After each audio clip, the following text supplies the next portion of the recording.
ہمارے یہاں ایک بڑا تصور ہے شفاعت کا، اور نہ صرف ہمارے یہاں ہے بلکہ باقی جو الہامی مذاہب کے ماننے والے ہیں، چاہے وہ ہم سے پہلے کے نصارہ ہوں، یہودی ہوں، وہ بھی اسی کو پیش کرتے ہیں کہ جی ہم تو اللہ تعالیٰ کے ایک پیغمبر کی مقرب امت ہیں، لہٰذا ہماری بخشش ہو جائے گی۔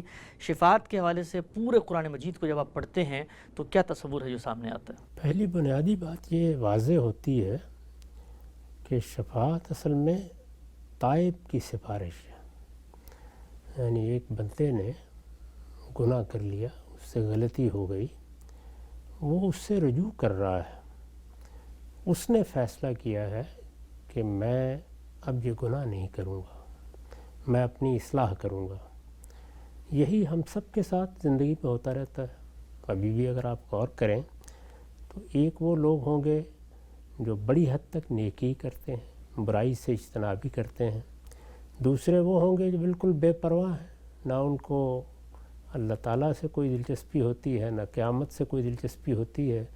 ان کا خیال یہ ہوتا ہے کہ ہم مسلمانوں کے گھر میں پیدا ہوئے ہیں، یہ ہمارا ایک ثقافتی ورثہ ہے، اس سے زیادہ اس کی کوئی حیثیت نہیں ہے، اس لیے بابر بیش کوش کے عالم دوبارہ نیست۔ بہت بڑی تعداد انہی لوگوں کی ہے جو درمیان میں ہے، یعنی ان سے نیکی بھی ہوتی ہے، برائی کا ارتکاب بھی کر بیٹھتے ہیں، چونکہ توحید کے ماننے والے ہیں، اللہ تعالیٰ سے تعلق رکھتے ہیں، اس لیے تائب رہتے ہیں یا تائب ہوتے ہیں۔ جب بھی کبھی احساس ہوتا ہے کہ یہ میں نے کیا کر ڈالا، میں نے گناہ کا ارتکاب کر لیا، میں غلطی میں پڑ گیا، مجھ سے خطا سرزد ہو گئی، تو فوراً کوشش کرتے ہیں کہ توبہ کریں۔ میں عرض کر چکا ہوں کہ توبہ کوئی توبہ کے الفاظ بولنے کا نام نہیں ہے، الفاظ تو آپ کے فیصلے کا اظہار ہوتے ہیں۔ اس میں شبہ نہیں ہے کہ جب ہم صبح اٹھتے ہوئے، رات بستر پر جاتے ہوئے اللہ سے استغفار کرتے ہیں تو اس کا مقصد یہی ہوتا ہے کہ اس سے مغفرت مانگی جائے، توبہ کی جائے، رجوع کیا جائے، لیکن یہ اس رویے کا علامتی اظہار ہے، الفاظ تو اس سے زیادہ کچھ نہیں کرتے۔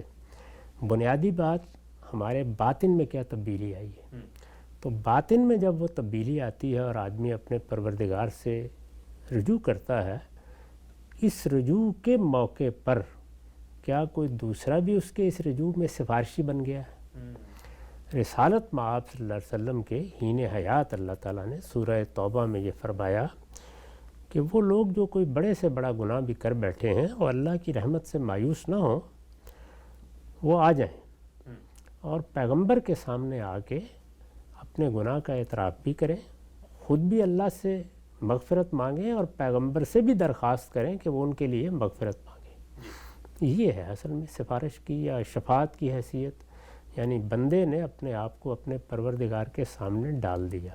جس وقت انسان گناہ کر کے توبہ کرتا ہے تو اس میں بھی ہم اس سے پہلے جان چکے کہ کچھ صورتیں تو ایسی ہیں جس میں اللہ تعالیٰ نے لازم کر رکھا ہے کہ وہ توبہ قبول کر لے گا، وہاں کسی کی سفارش کی ضرورت ہی نہیں ہے، اور کچھ صورتیں ایسی ہیں جس میں یہ بتا رکھا ہے کہ توبہ قبول کرے گا ہی نہیں، ان میں ظاہر ہے کہ یہ بتا دیا گیا ہے کہ کسی کی سنی بھی نہیں جائے گی، لیکن ایک بہت بڑا حصہ ایسا ہے جس سے متعلق اللہ تعالیٰ نے خاموشی اختیار کی ہے، اس میں نہ پہلی بات کہی ہے نہ دوسری بات کہی ہے۔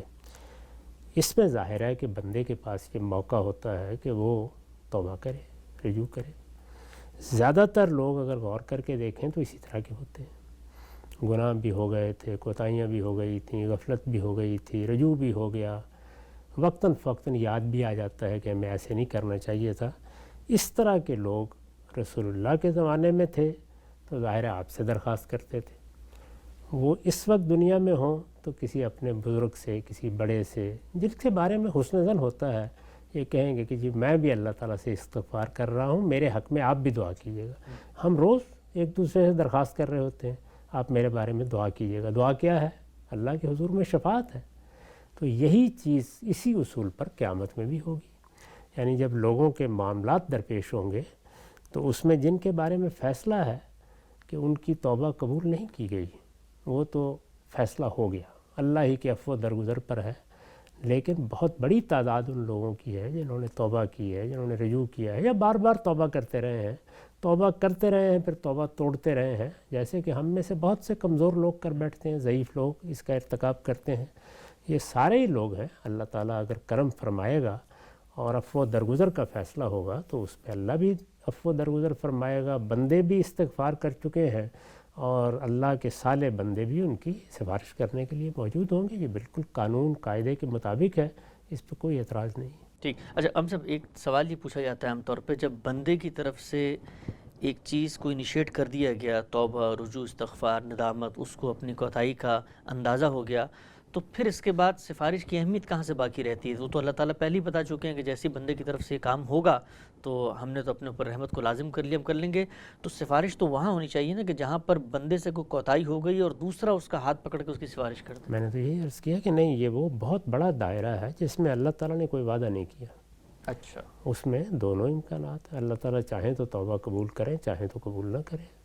یہی دائرہ ہے جس میں عفو درگزر کی توقع کی جاتی ہے. یہی دائرہ ہے جس میں بار بار استغفار کی جاتی ہے. یہی دائرہ ہے جس میں اگر کوئی صالحین میں سے آپ کے حق میں کلمہ خیر کہتا ہے تو اللہ تعالیٰ اس کو بھی یہ عزت دے دیتے ہیں کہ یہ میرا بندہ ہے, یہ میرا پیغمبر ہے, اس نے یہ بات کہی ہے. عفو درگزر کا استحقاق تو ایک حد تک بن گیا ہوا ہے, تو اس لیے کر دیا جائے. ٹھیک. اچھا یہ بتائیے گا ہم سب, یہ جو گزشتہ امتیں گزری ہیں, یہ جو شفاعت ہی کا تصور تھا جس کی غلط تفہیم تھی, جس کے نتیجے میں پورا کا پورا یہ زاویہ پیدا ہوا کہ ہمیں تو آنکھ نہیں چھوئے گی اور ہم تو اللہ کے مقرب بندے, ہم بچ جائیں گے, یعنی اسی تصور کے اندر انحراف کے نتیجے میں ہم نے دیکھا کہ پوری کی پوری مذہبی روایت جو ہے وہ دو دھاروں میں تقسیم ہوئی. دیکھیے اس میں ایک بنیادی سی غلطی ہے جس کی اصلاح کر لی جائے تو اس بات کا بھی ایک محل ہے. اچھا, یعنی میں نے اس معاملے کو کسی گروہ سے متعلق کر لیا. سارے کے سارے یہود, سارے کے سارے مسیحی, سارے کے سارے مسلمان, سارے کے سارے فلاں گروہ یا فلاں فرقے کے لوگ. غلطی یہاں ہے. اگر اس کو میں اصول میں بیان کروں تو وہی بات ہے جو قرآن نے کہی ہے کہ وہ سب لوگ, خواہ وہ کسی بھی گروہ سے تعلق رکھتے ہیں, اگر انہوں نے سرکشی کا رویہ اختیار نہیں کیا, اگر انہوں نے توبہ کو موت تک مؤخر نہیں کیا, جب بھی گناہ ہوا ہے جلد یا بدیر انہوں نے رجوع کیا ہے, مسلسل کوشش کرتے رہے ہیں کہ اپنے آپ کو پاک کر لیں, نیکی اور خیر کو ہدف بنائے رکھا ہے, تو یہ گروہ ہر جگہ موجود ہوگا, بہت بڑی تعداد میں موجود ہوگا. اور توقع یہی ہے کہ زیادہ تر انہی لوگوں میں موجود ہوگا جو انبیاء کو ماننے والے ہیں. تو اگر اس کو آپ اصول میں بیان کریں تو بالکل ٹھیک بات ہے, لیکن اسی کو اٹھا کے آپ ایک گروہ کی شناخت بنا دیں تو پھر یہ ایک غلط بات ہے جو اللہ کی طرف منسوب کر دی گئی. تو بالکل واضح ہوا. اسی مدعا کی وضاحت میں غامدی صاحب اپنی تفسیر میں لکھتے ہیں, چنانچہ قرآن میں جس شفاعت کا اثبات ہے وہ اس کے سوا کچھ نہیں ہے کہ بندہ جب مغفرت چاہتا ہے تو طالب مغفرت کے ساتھ ہو کر یہ اللہ سے مغفرت کی درخواست ہے. شفاعت کا اصل مفہوم یہی ہے, لہٰذا بندے کی طرف سے توبہ استغفار کے بغیر اس کا کوئی تصور نہیں ہے. شفاعت کرنے والا استغفار میں فرد ثانی اور مغفرت چاہنے والے کی زبان ہوتا ہے اور دعا و مناجات اور خضوع و تذلل میں اس کا وسیلہ بن جاتا ہے. قرآن نے اس کے بارے میں چند باتیں مزید واضح فرمائی ہیں. ایک یہ کہ شفاعت کا اختیار صرف اللہ تعالیٰ کو ہے, اس کی اجازت کے بغیر کوئی شخص بھی شفاعت نہیں کر سکتا, یہاں تک کہ اس کے مقرب فرشتے بھی اپنی طرف سے آگے بڑھ کر کوئی بات نہیں کہہ سکتے.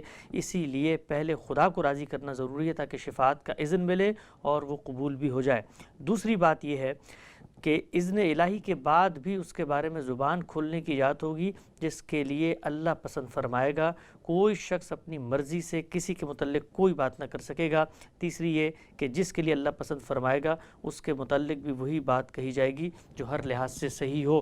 ہم سب اللہ تعالیٰ نے یہ صفت بیان کی ہے خود انبیاء کی کہ وہ قول فیصل لے کر آتے ہیں اور وہی بات کرتے ہیں جو قیام بالقسط کی بات ہوتی ہے, جو اللہ کی طرف سے ہدایت دی جاتی ہے. اس کو اللہ تعالیٰ نے بتایا بھی کہ جب وہ شفاعت کریں گے تو وہ ہمیشہ ٹھیک ٹھیک بات کریں گے, اپنی بات سے اوپر نیچے نہیں کر سکتے. اللہ تعالیٰ پیغمبروں کے حق میں بھی اس امکان کو نہیں مان رہے کہ وہ اللہ کی مقرر کردہ جو حدود ہیں, سنن ہیں, ان سے کو تجاوز کر سکتے ہیں.